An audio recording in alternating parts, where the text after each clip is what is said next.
maisha ambayo unaishi, kuna maisha mengine, na hiyo maisha ya baadaye tunaiandaa tukiwa hai. Oh, yes. Na ujumbe ni kwamba Yesu amekuja ili kwamba awe njia ya kutupatanisha na Mungu. Hallelujah. Bwana Yesu asifiwe. Amen. Mungu anakupenda. Asante. Pia ana mpango mzuri juu ya maisha yako. Amen. Kuna watu ambao wanaishi sawa sawa na gisi ukoo wao ulitaka uishi. Lakini jioni ya leo nakuja kukutangazia Yesu ana mpango juu ya maisha yako. Hallelujah. Kuna watu wengine wanaishi sawa sawa na gisi watu wanavyowaita. Lakini jioni ya leo Yesu ana mpango juu ya maisha yako. Hallelujah. Hautaishi sawa sawa na mtu. Oh, yes. Utaishi sawa sawa na gisi Yesu anataka uishi. Hallelujah. Yesu ana mpango juu ya maisha yako. Hallelujah. Jambo la pili ambalo nilitaka nikwambie jioni ya leo, ambalo litakusaidia, ni kwamba mtu ni mfanya dhambi, na dhambi imemfanya amejitenga na Mungu, na hiyo dhambi inafanya sasa asiishi upendo na mpango wa Mungu juu ya maisha yake. Bwana Yesu asifiwe. Amen. Kama kuna kitu ambacho kinatenga mtu na upendo wa Mungu ni dhambi. Kama kuna kitu ambacho kinatenga mtu na upendo wa Mungu na mpango wa Mungu ni kuishi sawa sawa na jinsi unataka kuishi. Dhambi kubwa duniani ni kutokuelewa ya kwamba kuna Mungu ambaye ameniumba, na ameniumba sababu ya malengo yake. Bwana Yesu asifiwe. Amen. Kuna watu ambao wamefariki jana, juzi, leo, hata kwa muda huu kuna wengine wanalia. Lakini wewe Mungu amekuacha hata sasa unaishi. Ni sababu ana mpango na wewe. Unayatumia maisha yako aje? Unayatumia hiyo nguvu ambayo Mungu amekupa aje? Biblia inasema katika Warumi 3 na mstari wa 23 ya kwamba wote wametenda dhambi na kupungukiwa na utukufu wa Mungu. Dhambi imekufanya upungukiwe na utukufu wa Mungu.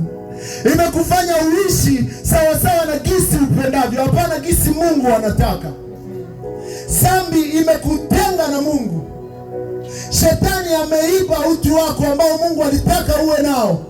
Lakini jioni ya leo Yesu amekuja kurejesha. Hallelujah. Yesu amekuja kurejesha. Yesu amekuja kurejesha yale yaliyopotea kwako. Yesu amekuja kurejesha. Yesu ambaye anakupenda amekuja kukurejeshea yale ambayo ulipwa. Yes. Bwana Yesu asifiwe. Hallelujah. Yesu anakupenda. Amen. Na nia ya shetani ni kukutenga na upendo wa Mungu. Anajua kwamba ukiishi kwa upendo wa Mungu kuna mambo makubwa utafanya zaidi ya hayo unayoona. Anajua ya kwamba ukiishi sawa sawa na uongozi wa Mungu kuna mambo mengine ambayo utafanya kwa jamii yako na itafunguliwa. Ndio maana anasababisha kila siku ukitaka piga hatua anakurudisha nyuma. Bwana Yesu asifiwe. Amen. Siku ya leo tunakuletea habari njema ya kwamba Yesu anakupenda. Anataka ubadilike. Anataka kukupa maisha mapya. Anataka kukupa wokovu ambao ulifanya afe msalabani kwa ajili yako. Hallelujah. Bwana Yesu asifiwe. Amen. Jambo la tatu muhimu ambalo ukilijua litakusaidia, nataka nikwambie kwamba Yesu ndiye njia pekee ya kukufanya wewe uingie katika ufalme wa Mungu. Amen. Yesu ndiye njia pekee ya kukupatanisha wewe na Mungu. Yes. Yesu ndiye njia pekee ya kukufanya wewe umkaribie Mungu. Yes. Bwana Yesu asifiwe. Hallelujah. Bwana Yesu asifiwe. Amen.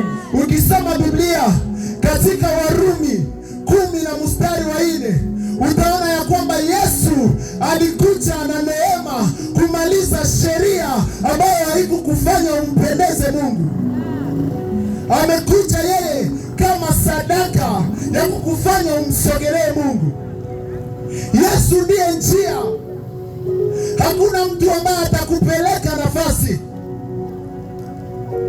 Hata umfuatilie mtu namna gani, atakufa. Lakini Yesu, sababu ameumba mauti, alikufa na mauti haikuweza kumubakiza huko chini, akafufuka na hata leo anaishi. Bwana Yesu asifiwe. Yesu alifufua Lazaro, lakini muda wa Lazaro kukufa ulifika, akakufa. Lakini Yesu alifufuka na hakufa tena. Bwana Yesu asifiwe. Mauti hawezi uwa mtu ambaye ameiumba. Yesu ana uwezo juu ya mauti, lakini mauti haina uwezo juu ya Yesu. Na ndiyo maana anasema mimi ni uzima. Bwana Yesu asifiwe. Siku ya leo tunakuja kukutangazia ya kwamba Yesu pekee ndiyo njia. Hakuna mwanadamu atakupeleka basi. Hata mwanadamu akwambia unifuate, utamfuata na ninyi nyote mtakufa. Biblia inasema kipofu hawezi kuongoza mwingine kipofu. Lakini Yesu ambaye sio kipofu akikuongoza utatembea katika nuru.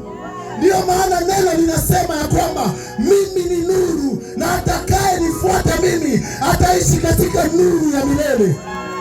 Bwana Yesu asifiwe.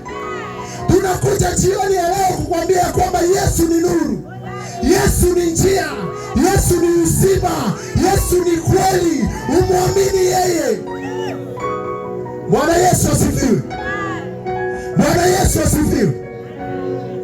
Yesu ni nuru, Yesu ni njia ambayo inatupeleka mbinguni. Hakuna njia nyingine. Manabii walifariki sababu mfalme wao alikuwa ni Yesu, na wakaenda kumlaki Yesu hewani, lakini Yesu hakufariki. Bwana Yesu asifiwe. Anaishi, anaketi kuume kwa Baba. Bwana Yesu asifiwe. Yesu ni njia, Yesu ni njia. Kama kuna kitu ambacho utajifunza jioni ya leo ni kumfuata Yesu. Maana hakuna aliyemfuata kaibika, hakuna aliyemfuata akapotea.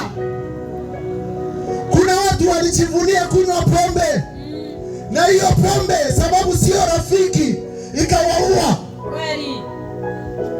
Kuna watu walijivunia dawa, nayo kuna siku inakataaga. Bwana Yesu asifiwe. Amen. Acha nikwambie kitu moja jioni ya leo. Kila kitu ambacho unazoea kukifanya kila siku, kuna siku ambacho unajaribu kukifanya hakiendi jinsi unazoea kukifanya. Bwana Yesu asifiwe. Amen. Kila kitu ambacho unazoea kutenda kila siku, kuna siku unajaribu hakifanyiki jinsi ulikuwa unatarajia. Mwisho wa kila jambo upo. Mwisho wa chochote kile ambacho kinaonekana upo. Lakini Yesu ana mwisho.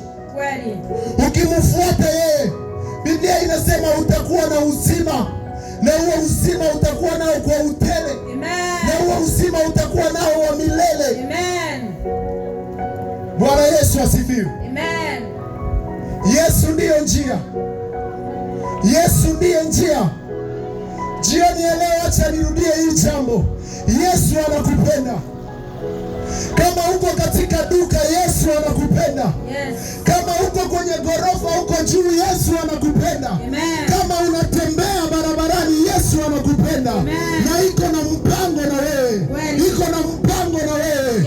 Anakuacha uishi sababu tu iko na mpango na wewe. Bwana Yesu asifiwe. Unaweza gonjeka na ukunywe dawa na hautapona, unakufa. Na kuna wakati unagonjeka unakunywa dawa unapona. Inamaanisha kwamba watu ambao wanapona ni sababu Mungu aliruhusia wapone. Na watu ambao wanafariki ni sababu muda wao umefika. Bwana Yesu asifiwe. Kuna nyakati kwa kila jambo. Kila jambo lina wakati wake. Lakini jioni ya leo nakwambia, komboa muda wako. Mfuate Yesu. Ili kwamba uishi yale ambayo Mungu amepanga sababu ya maisha yako. Yes. Mfuate Yesu ili kwamba uishi sawasawa na lengo ambalo limefanya Yesu akufanye uishi leo. Kweli. Hauishi sababu una nguvu nyingi. Kuna watu walijulikana duniani nzima wana nguvu, lakini leo ni marehemu. Kweli. Hauishi sababu wewe una ujuzi mwingi. Kuna watu ambao walitengeneza hata vitu ambavyo tunavitumia, lakini wamefariki. Kweli. Bwana Yesu asifiwe. Amen. Mfuate Yesu utapata uzima. Amen. Mfuate Yesu utapata uzima. Amen. Baada ya lisali moja hujui nini inakuja. Baada ya lisali moja hujui nini inakuja. Kesho hujui nini inakuja. Lakini ukiwa ndani ya Yesu una amani, sababu unajua kuishi. Naishi sababu ya Yesu. Na nikifa ninalala ili niishi na yeye milele. Yes. Bwana Yesu asifiwe. Amen. Yesu anakupenda. Yes.